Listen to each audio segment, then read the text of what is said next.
नमस्कार दोस्तों, मैं हूँ राज शिकारी।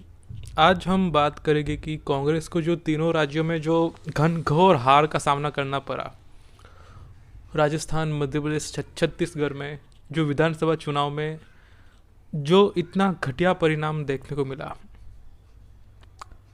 उसके पीछे क्या कारण है, उस पर हम बात करते हैं। ये जो कांग्रेस पार्टी है, कहने को तो ये लोग अभी अलायंस बना रहे हैं, इंडिया नाम का अलायंस, ठीक है।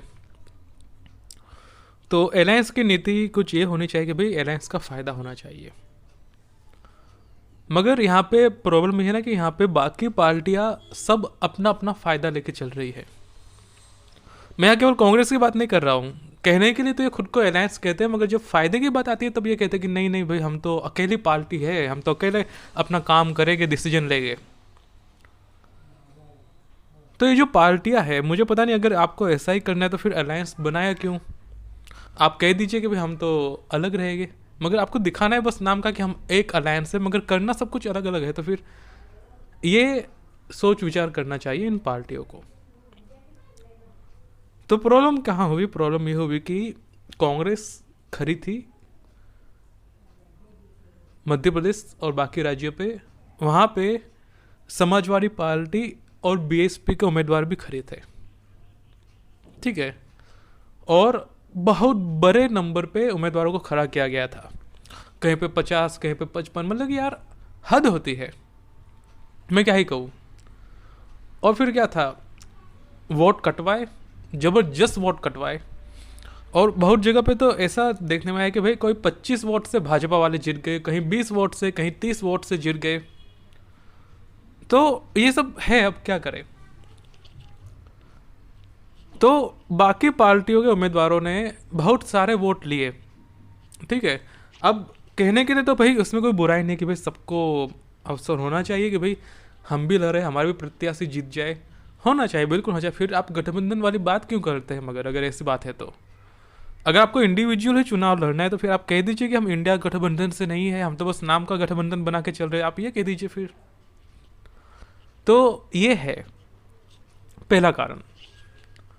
दूसरा कारण ये है कि भाई टिकट डिस्ट्रीब्यूशन में बहुत बड़े लेवल पे इन्होंने सही से डिस्ट्रीब्यूशन नहीं किया, ऐसा कहा जा रहा है।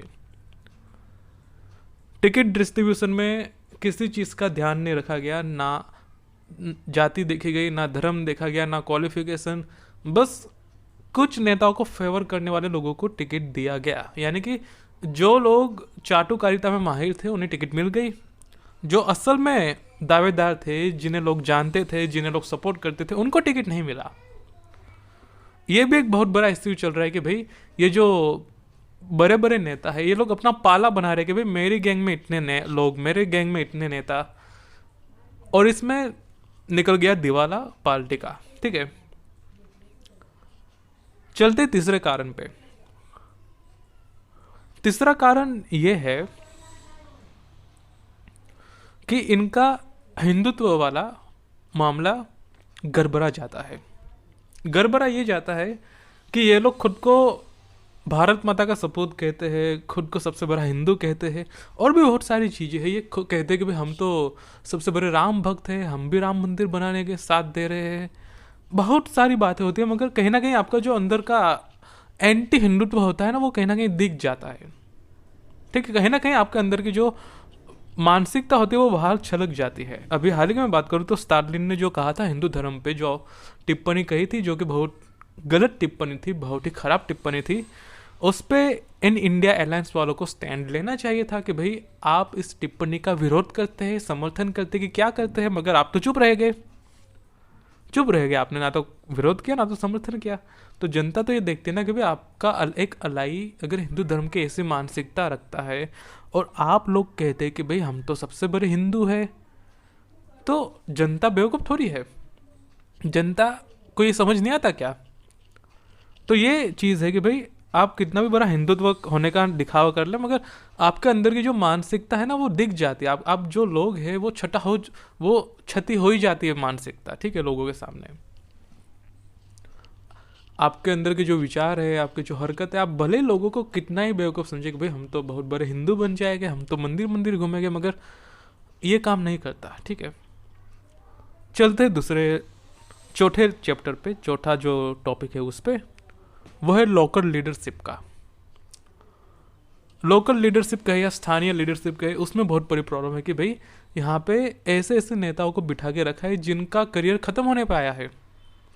जो युवा टैलेंट है, जो नए लड़के लड़कियां है, उन्हें ये लोग आने नहीं दे रहे। ये लोग परिवारवाद में फैले जा रहे हैं। एक ही नेता को कितनी दशक से इन्होंने बिठा के रखा है कि भाई यही हमारे नेतागिरी करेंगे। कहते हैं कि भाई इन्हें एक्सपीरियंस है, इन्हें नॉलेज है, इन्हें मैनेजमेंट का अच्छा नॉलेज है, इसलिए नहीं बिठा के रखते। तो भाई नए वालों को क्या कम नॉलेज है क्या? क्या कोई उससे गाइड नहीं करेगा क्या?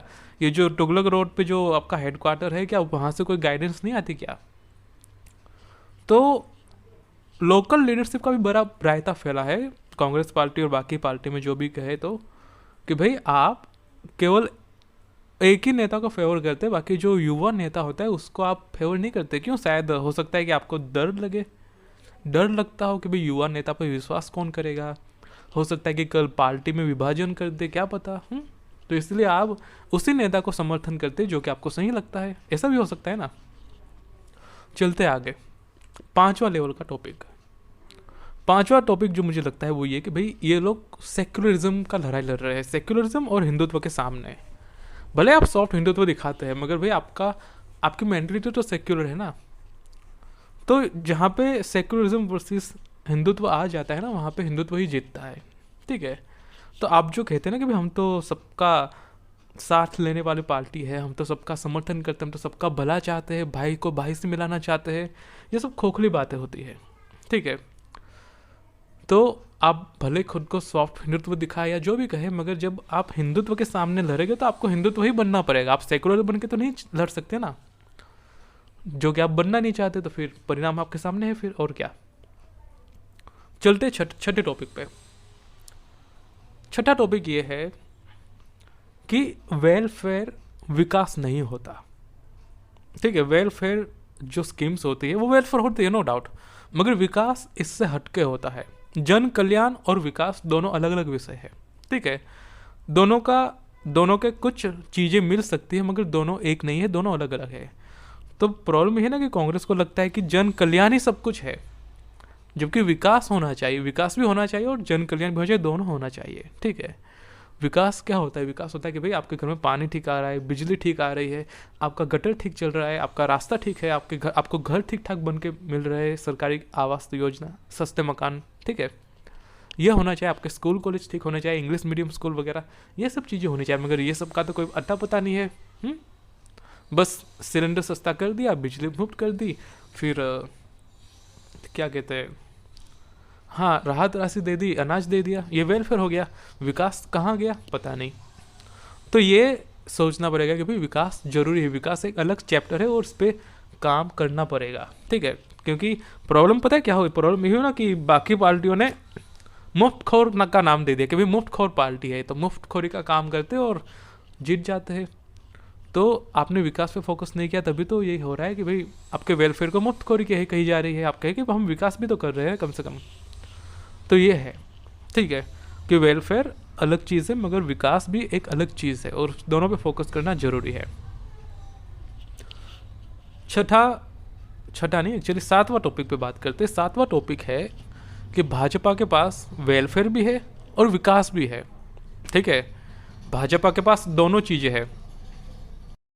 भाजपा जो है वो आपको चावल, आटा, तेल भी देती है, मगर विकास भी कहते हैं कि भाई हमने इतने एयरपोर्ट बनवाए, हमने इतने हाईवे बनवाए, हमने इतने रोजगार दिए, ठीक है, हमने ये टैक्स लगाए, हमने फलाना किया, हमने इतना इम्पोर्ट किया, हमने इतना एक्सपोर्ट किया।